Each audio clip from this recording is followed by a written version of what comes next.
رمضان کے مہینے میں بیوی سے ہم بستری کیسے کریں؟ تو آج ہم بستری کا طریقہ سمجھتے ہیں۔ جن کی نئی نئی شادی ہوئی ہوتی ہے، ہم بستری کا ہر کسی کو شوق ہوتا ہے کہ رمضان شریف کے مہینے میں شریعت کے مطابق ہم اپنی بیوی سے ہم بستری کس طریقے سے کریں، اور رمضان شریف کے مہینے میں ہم بستری کرنے کا صحیح طریقہ کیا ہے۔ کہیں ہم سے کوئی ایسی غلطی بھی نہ ہو جائے جس سے ہم ایمان سے خارج ہو جائیں۔ اگر آپ بھی اپنی بیوی یا شوہر کے ساتھ ہم بستری کرنا چاہتے ہیں، خاص طور سے جو ہماری ماں بہنیں ہیں وہ اس ویڈیو کو دیکھ رہی ہیں، وہ غور کریں کس طریقے سے رمضان کے مہینے میں ہم بستری کرنی ہے۔ ہم بستری کے وقت کون سی دعا پڑھنی ہے اور کون سا کام ہے جو رمضان کے مہینے میں نہیں کرنا ہے۔ ہم بستری کا طریقہ آپ کو معلوم ہی ہوگا۔ ہم سے کوئی بھی ایسا کام نہ ہو جس سے ہمارے ایمان یا شریعت کے خلاف جانے کا ایک بھی مسئلہ درج ہو۔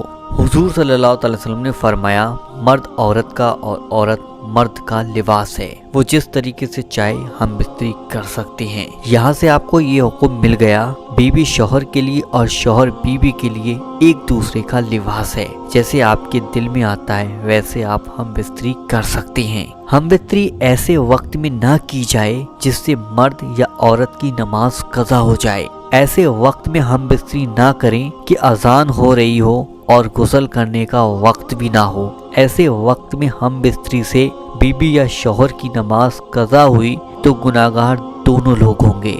جس طریقے سے ہمارے اوپر نماز فرض ہے، اسی طریقے سے ہمارے اوپر روزے بھی فرض ہیں۔ آپ یہ دھیان رکھیں، آپ ہم بستری کس وقت میں کر رہے ہیں۔ رمضان شریف میں ہم بستری کرنے کا وقت روزہ افطار سے لے کے سحری کے وقت تک ہے۔ اس بیچ میں آپ ہم بستری کریں، کوئی حرج نہیں ہے، لیکن اتنی مہلت دے دیں کہ سحری سے پہلے وضو کر لیں۔ اگر آپ ناپاکی کی حالت میں روزہ رکھیں گے تو ناپاکی کی حالت میں نماز نہیں ہو سکتی، اور جب نماز نہیں ہوگی تو خالی روزہ رکھنے سے کوئی فائدہ نہیں ہے۔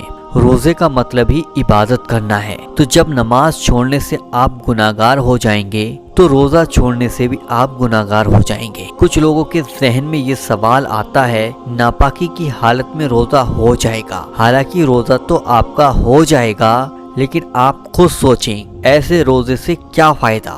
آپ نماز نہیں پڑھ سکتے، قرآن کی تلاوت نہیں کر سکتے، قرآن کی کوئی آیت نہیں پڑھ سکتے، تو خالی فاقہ رکھنے سے کوئی فائدہ نہیں۔ روزے کے بہت سے احترام ہوتے ہیں۔ جن لوگوں کی نئی نئی شادی ہوئی ہوتی ہے وہ سوچتے ہیں بیوی کے گلے پر چومنے سے روزے پہ کوئی فرق نہیں پڑے گا۔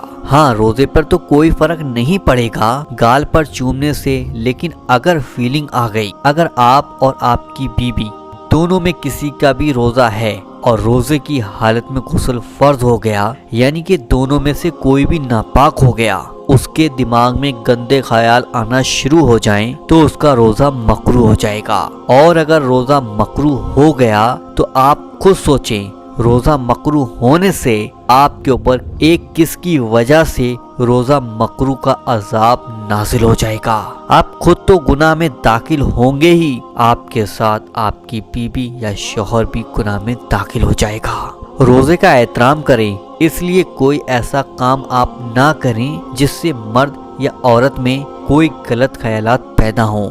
جو ہونٹوں والا کس ہوتا ہے، جسے لوگ لپ کس کہتے ہیں، کیا وہ روزے کی حالت میں کرنا جائز ہے؟ شریعت کا حکم یہ ہے، کسی کے منہ کا تھوک اگر آپ کے منہ میں چلا گیا اور وہ آپ کے حلق سے نیچے اتر گیا تو روزہ آپ کا مکروہ ہو جائے گا۔ اس لیے روزے کی حالت میں یہ کام بھی نہ کریں۔ بس آپ اتنا سمجھ لو، روزے کی حالت میں کوئی ایسا کام نہ کریں جس سے مرد یا عورت ناپاک ہو جائے۔ آپ اپنی بیوی کے پاس بیٹھ سکتے ہیں، باتیں کر سکتی ہیں، لیکن کوئی گندا الفاظ آپ کے منہ سے نہیں نکلنا چاہیے۔ جب روزہ افطار کر لیں، عشاء کی نماز سے یا تراویح کی نماز سے فارغ ہو جائیں، اس کے بعد آپ کا وقت شروع ہوتا ہے عشاء کی نماز سے لے کر سحری کے وقت تک۔ اس بیچ میں آپ ہم بستری کریں، لیکن اس میں بھی آپ کو دھیان رکھنا ہوگا۔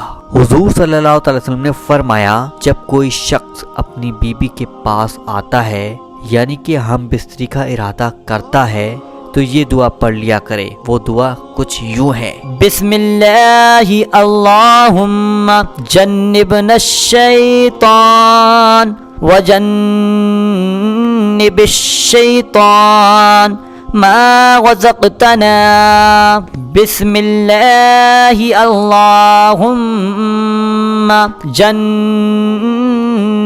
الشیطان وجنب الشیطان ما رزقتنا۔ ترجمہ یہ رہا، اللہ کے نام سے شروع کرتا ہوں، اے اللہ ہم سے شیطان کو دور رکھ، اور جو کچھ تو ہمیں اولاد دے اسے بھی شیطان سے دور رکھ۔ صحیح بخاری حدیث نمبر 3271۔ جب آپ ہم بستری کا ارادہ کریں تو اس دعا کو پڑھ لیا کریں، اس کے بعد ہم بستری کو شروع کریں۔ ہم بستری کرنے کا ارادہ یہ ہے، بدن سے کپڑا اتارنے سے پہلے جب آپ کے دل میں یہ خیال آئے کہ مجھے ہم بستری کرنا ہے تو مرد اور عورت اس دعا کو دھیان سے ایک بار ضرور پڑھ لیا کریں۔ یہ صرف رمضان کے مہینے کی دعا نہیں ہے بلکہ باقی کے دنوں میں بھی جب بھی آپ ہم بستری کا ارادہ کریں تو ایک بار اس دعا کو ضرور پڑھ لیا کریں۔ اس کے فائدے یہ ہیں، جب بھی آپ کا بچہ پیدا ہوگا یعنی کہ اولاد کی پیدائش ہوگی تو اس بچے کو شیطان نقصان نہیں پہنچا سکتا انشاءاللہ۔ اور بھی بہت سے فائدے ہیں اس دعا سے، آپ اس دعا کو ہم بستری سے پہلے ضرور پڑھ لیا کریں۔ رمضان کے مہینے میں آپ کو کچھ باتوں کا دھیان رکھنا ہے۔ نمبر 1، آپ کی وجہ سے عورت یا مرد کی نماز قضا نہیں ہونی چاہیے، وقت کا خیال رکھنا ہے۔ نمبر 2، اس مہینے کا احترام کرنا، کسی بھی طریقے سے ناجائز حرام کام بالکل نہیں کرنا ہے، یعنی شریعت کے مطابق جو کام ہم بستری کے دوران منع ہیں ان پر بہت غور کرنا ہے اور کسی بھی حالت میں اللہ کو ناراض نہیں کرنا ہے۔ حضور صلی اللہ علیہ وسلم نے فرما ہی دیا، مرد عورت کا اور عورت مرد کا لباس ہے، آپ چاہیں جیسے بھی ہم بستری کر سکتے ہیں، اس میں آپ کے لیے کوئی بھی روک ٹوک نہیں ہے۔ جن لوگوں کی شادی رمضان سے پہلے ہوئی ہے تو ان لوگوں تک اس ویڈیو کو شیئر کریں کہ وہ رمضان کے مہینے میں کس طریقے سے اپنی بیوی کے ساتھ ہم بستری کر سکتے ہیں، رمضان کے مہینے میں کس وقت میں ہم بستری کرنا ہے اور کون سے وقت میں آپ کو غسل کرنا ہے، یہ ساری بات اس ویڈیو میں آپ کو ہم نے بتا دی۔ اب آپ کا کام ہے دوسرے لوگوں کو جانکاری دینا اس ویڈیو کو شیئر کر۔ اسی طریقے کے ویڈیو دیکھنے کے لیے وظیفہ پاپا چینل کو آج ہی سبسکرائب ضرور کیجیے گا۔ چلیے دوستوں، ملتے ایک نئی ویڈیو کے ساتھ، جب تک کے لیے اللہ حافظ۔